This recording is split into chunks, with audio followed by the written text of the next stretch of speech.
हालिया तारीख का सबसे बड़ा इनकलाब, इनकलाब ईरान।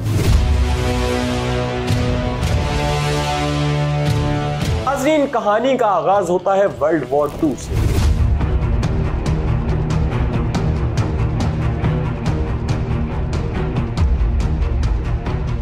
बिस्मिल्लाहिर्रहमानिर्रहीम, अस्सलामु अलैकुम। मैं हूं अब्दुर्रहमान। इस्लामी दुनिया की हालिया तारीख का सबसे बड़ा इनकलाब, इनकलाब ईरान।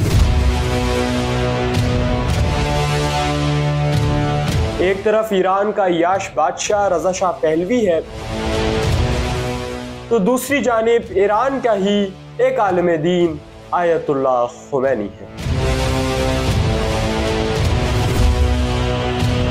नाज़रीन, कहानी का आगाज होता है वर्ल्ड वॉर 2 से कि जब हिटलर और ब्रिटिश एम्पायर आमने सामने थे और मुल्कों के पास ये चॉइस थी कि या वो ब्रिटिश एम्पायर का साथ दे या फिर हिटलर के साथ जाकर हाथ मिला ले।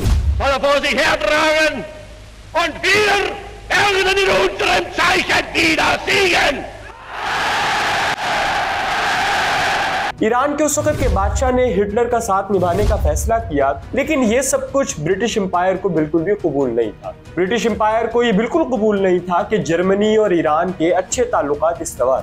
सो ब्रिटिश एम्पायर ने इस सब का बदला लेने के लिए ईरान पर एक बहुत बड़े हमले का फैसला कर लिया। नाज़रीन, ईरान पर हमले के नतीजे में ब्रिटिश एम्पायर ने देखते ही देखते पूरे ईरान पर कब्जा कर लिया। अब ब्रिटिश एम्पायर की इस हैबत को देखकर ईरान का बादशाह बहुत सहम गया और बिल्कुल बुज़दिल हुक्मरानों की तरह ब्रिटिश एम्पायर के कदमों में जाकर गिर गया और ब्रिटिश एम्पायर से अपनी बादशाहत को बचाने की भीख मांगने लगा। फिर ब्रिटिश एम्पायर तो ब्रिटिश एम्पायर थे। ब्रिटिश एम्पायर ने किया कुछ यूं कि इस बादशाह को तो इक्तदार पे रहने नहीं दिया, इसके बदले में इसी शख्स के बेटे को ईरान का नया बादशाह बना दिया। इस शख्स का नाम था रज़ा शाह पहलवी। दोस्तों, रज़ा शाह पहलवी का इंतखाब इसलिए कि रज़ा शाह पहलवी एक बहुत ही वफादार ब्रिटिश एम्पायर का पपेट था। रज़ा शाह पहलवी ही उस वक्त ब्रिटिश एम्पायर के लिए शायद सबसे बेहतर चॉइस थे।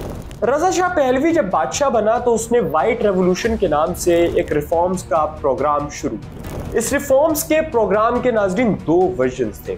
एक तो वो वर्जन जो कि काबिल एतराज़ नहीं था, लेकिन इसका एक दूसरा वर्जन था जिसने रज़ा शाह पहलवी को दिन में तारे दिखा दिए थे।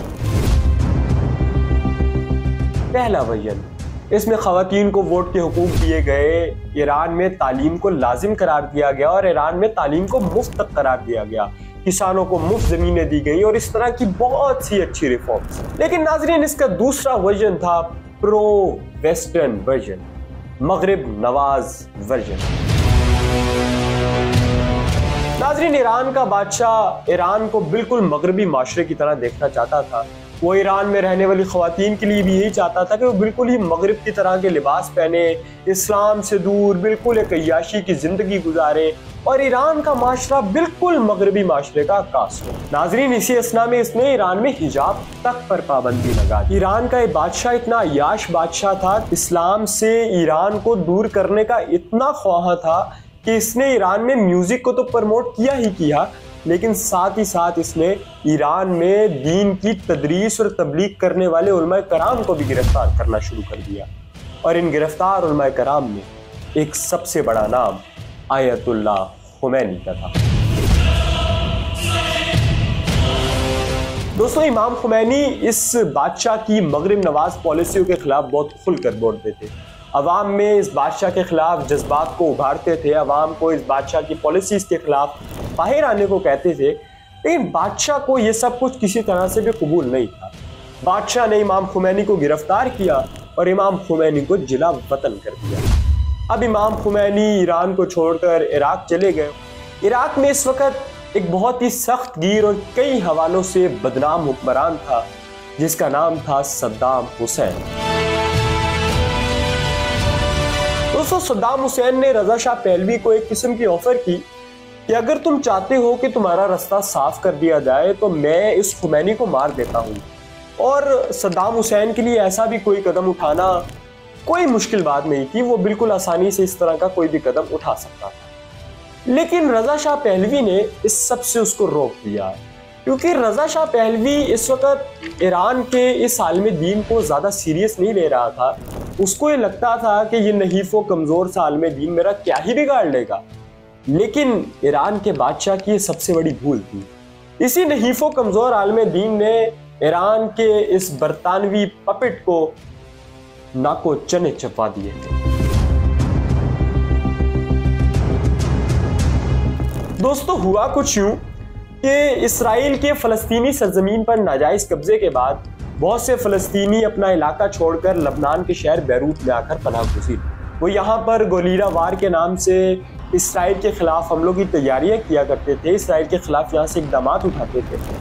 जब भी इसराइल के ख़िलाफ़ यहाँ से कोई भी इक़दाम उठाया जाता था तो इसराइल भी जवाबी जारियत करता था और शदीद जवाबी जारियत करता था। लेकिन दोस्तों, यहाँ पर फ़लस्तीनी जो कि सुन्नी मसलक से ताल्लुक़ रखते थे, सिर्फ यही आबाद नहीं थे, यहाँ पर शिया कौम की भी एक बहुत बड़ी तादाद आबाद थी। दोस्तों, सुन्नी मसलक से ताल्लुक़ रखने वाले इन फ़लस्तीनियों को आर्जी तौर पर ही सही लेकिन मिस्र की कहीं ना कहीं मदद हासिल थी, लेकिन शिया कौम के पीछे खड़े होने वाला कोई भी नहीं था। दोस्तों, उसूली तौर पर चाहिए तो यह था कि ये अय्याश बादशाह रजा शाह पहलवी अपनी कौम के लिए फ्रंट लाइन पर खड़ा होता, लेकिन ये तो खुद इसराइल का एक दोस्त था। शिया कौम ऑटोमेटिकली ईरान के इनकलाबी सोच रखने वाले आलम दीन की तरफ मुड़ गई। दोस्तों, बहुत से लोकल शिया लीडर्स इमाम खुमैनी से मुलाकातों के लिए जाया करते थे और इमाम खुमैनी को अपना सारा माजरा सुनाते थे और इमाम खुमैनी भी उन्हें भरपूर ताउन मदद की यकीन दहानी कराते थे और इमाम खुमैनी इन लोगों से बहुत सी तकारीर भी किया करते थे। नाज़रीन, ये तकारीर बादशाह के ख़िलाफ़ होती, बादशाह की पॉलिसीज़ के ख़िलाफ़ होती, लोगों को बगावत के लिए उभारा जाता और बिल्कुल एंटी बादशाह तकारीर इमाम खुमैनी किया करते थे। दोस्तों, हुआ कुछ यूँ कि इमाम खुमैनी की ये तकारीर कैसेट्स की सूरत में किसी तरह से पूरे ईरान में फैल गई और यही तकारीर बुनियाद बनी ईरान में बादशाह के खिलाफ बगावत की।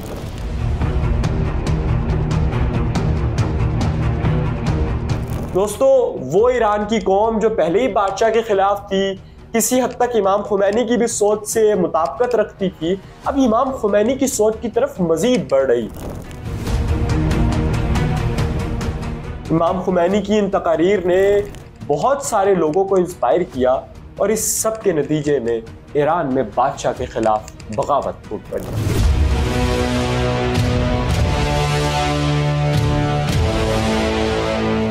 ईरान का बादशाह लोगों के मुजाहिरों को देखकर लोगों से मुज़ाकरात नहीं कर रहा था, बल्कि लोगों को जवाब में कुचल रहा था। ईरान का बादशाह अपने बिल्कुल बाप की तरह अमेरिका के कदमों में जाकर बैठा और अमेरिका से अपनी बादशाहत को बचाने की अब भीख मांगने लगा। लेकिन दोस्तों, इस वक्त रजा शाह पहलवी का बुरा वक्त शुरू हो चुका था। रजा शाह पहलवी को अमेरिका ने भी कोई मदद ना दी और अमेरिका ने भी उसको अपने पास से भगा दिया। दोस्तों, अब रजा शाह पहलवी को जब ये अंदाजा हो गया कि उसके साथ कोई आलमी कुव्वत भी नहीं खड़ी और पूरी ईरान की आवाम उसके खिलाफ आग बगोला हो चुकी है, उसकी हुकूमत के खिलाफ है, तो उसने ईरान से दुम दबाकर भागने का फैसला कर लिया। दोस्तों, जैसे ही ईरान के इस अय्याश बादशाह की फरार होने की खबर इमाम खुमैनी तक पहुंची, तो इमाम खुमैनी अपनी 15 साल जिला वतनी की जिंदगी खत्म कर ईरान वापस आए। दोस्तों, अब ईरान की कौम की इमाम खुमैनी से मोहब्बत, इमाम खुमैनी से अकीदत और बादशाह के खिलाफ किस कदर सोच बढ़ चुकी थी, आप इस बात का अंदाजा यहाँ से लगा सकते हैं कि इमाम खुमैनी जब ईरान वापस आए तो इमाम खुमैनी के इस्तकबाल के लिए 70 लाख लोग जमा थे। इमाम खुमैनी का इतना पुरतपाक इस्तकबाल हुआ कि दुनिया देखती रह गई।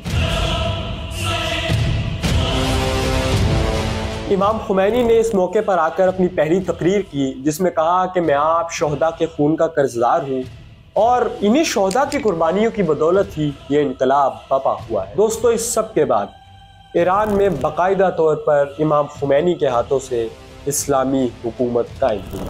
इमाम खुमैनी का चंद ही अरसे बाद इंतकाल हो चुका था और नाजरीन, आप लोगों की इमाम खुमैनी से मोहब्बत का अंदाज़ा यहाँ से भी लगा सकते हैं कि इमाम खुमैनी का जब इंतकाल हुआ तो इमाम खुमैनी के जनाजे में 1 करोड़ अफराद ने शिरकत की। नाज़रीन, इमाम खुमैनी को लोग सिर्फ मजहबी रहनुमा नहीं समझते थे, बल्कि सियासी रहनुमा भी समझते थे और दिल से उन्हें अपना सरपरस्त तस्लीम करते थे।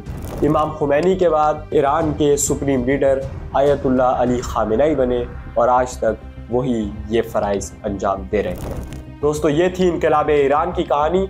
आपको ये कहानी कैसी लगी, अपनी राय का ज़रूर इजहार कीजिएगा। मुझे दुआ में याद रखिएगा, चैनल को सब्सक्राइब कीजिएगा। अल्लाह हाफिज़।